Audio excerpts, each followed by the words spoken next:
নমস্কার, শান্তনু হাজরা বলছি। আজকে খবরওয়ালাকে নিয়েই খবর হবে। কারণ আমার ফেভারিট একজন সাংবাদিক আছে, তার নাম শফিকুল ইসলাম। উনি হুগলি জেলার, পশ্চিমবঙ্গের হুগলি জেলার আরামবাগ থেকে একটি ইউটিউব চ্যানেল চালান। ওই ওই চ্যানেলটার নাম আরামবাগ টিভি। তা আরামবাগ টিভি দেখে না এমন কোনো বাঙালি নেই। আজকে তাকে নিয়েই প্রশ্ন, তাকে নিয়েই গাল গল্প।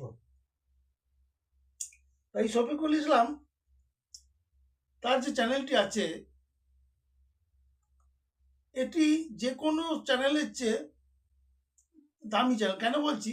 কারণ সমস্ত লোক আরামবাগ টিভি না দেখে কোনো খবরের সত্যতা যাচাই করেন না। বাজার চলতি যত মিডিয়া আছে, তাদের কিছুতেই বোঝা যায় না তারা কি ঠিক কোন দিকে চাইছে, কি বলতে চাইছে। এবং পরিষ্কার বোঝা যায় যে কোন কোন খবর তারা চেপে দিচ্ছে, কোন কোন খবর তারা তাদের মতো করে বলছে, জনগণকে সঠিক কথা বলছে, এগুলো বোঝা যায় না।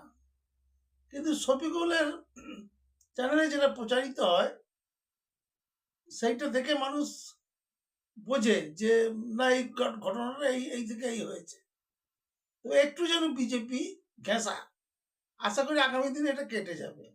কারণ আমাদের ফেভারিট চ্যানেল, তার নিরপেক্ষতা বজায় রাখা অন্তত শফিকুল ভাই উচিত। যে এখন ট্রেনে, বাসে, সব জায়গাতেই আরামবাগ টিভির কথা ওঠে। সেখানে কই আরো অনেক চ্যানেল আছে, তাদের কথা কেউ আলোচনা করে না, তাদের ভালো ভালো অনুষ্ঠান দেখায়। অনেকে হিন্দি বা ইংলিশ চ্যানেল দেখেন এবং তারা গল্প করেন।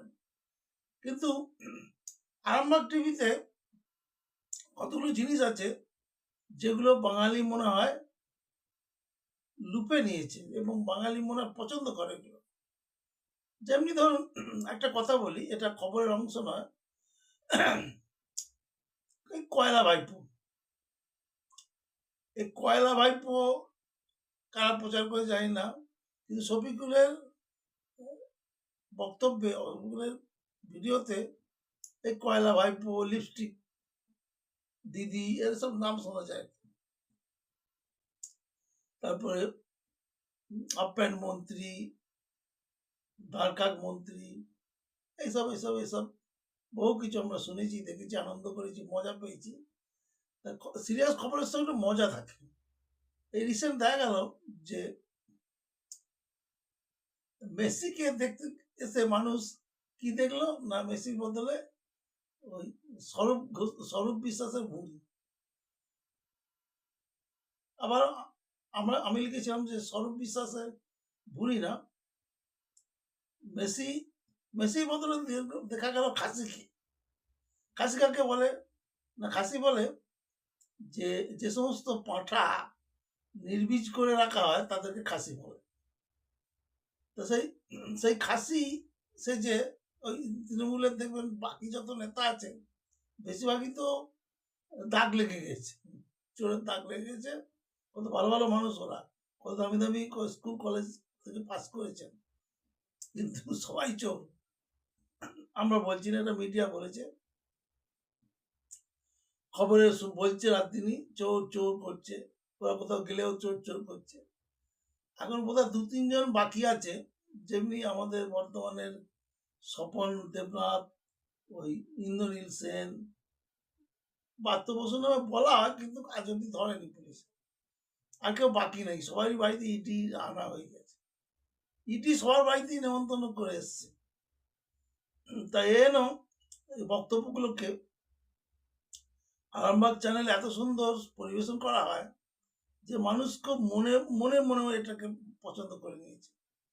এবং আপনি লোকাল ট্রেনগুলোতে, যেগুলোতে ডেলি প্যাসেঞ্জারিরা যায়, সেখানে যাবেন, দেখবেন রোজ আরামবাগ টিভির একটা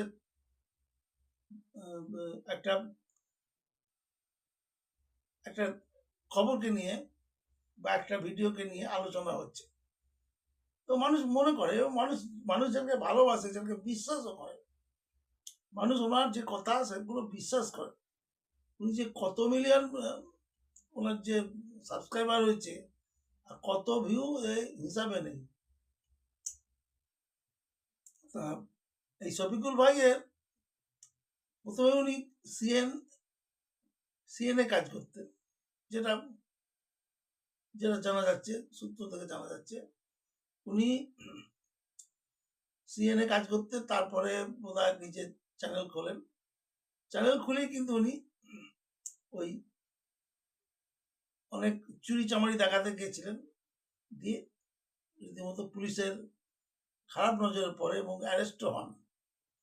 পরবর্তীতে উনি আরামবাগ টিভি প্রতিষ্ঠা করেন 20 সালে, 2020 সালে, এবং সেখানেও উনি বারবার অ্যারেস্ট হন, এফআইআর হয় ওনার বিরুদ্ধে, কিন্তু উনি কিন্তু এগিয়ে চলেছেন।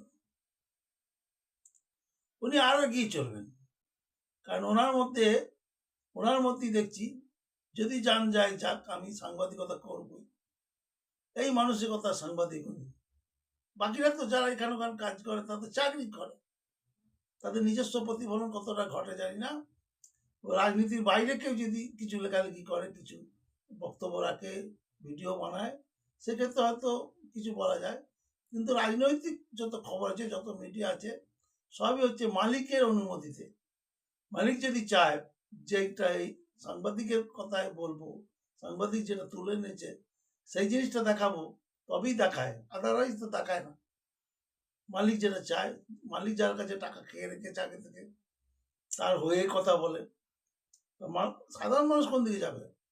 তার তো আমার ভরসা এই শফিকুলের মতো সাংবাদিক, তাদের এই ইউটিউব চ্যানেল। তো এই শফিকুল আজকে আর কোনো মামুলি ইউটিউবার নয়, উনি সব চ্যানেলের মাথা। এত ভালো পরিবেশন আর কোনো চ্যানেল করতে পারে না। কত গাল ভরা নামের চ্যানেল রয়েছে, বড় বড় চ্যানেল, গদি মিডিয়া যাতে বলে, বড় বড় মিডিয়া, শয়ে শয়ে সাংবাদিক পোষা আছে, গোটা বিশ্ব জুড়ে যাদের সাংবাদিকতা ছড়িয়ে ছিটিয়ে আছে, তাদেরকেও টেক্কায় ফেলে দিয়েছে এই শফিকুল বা আরামবাগ টিভি।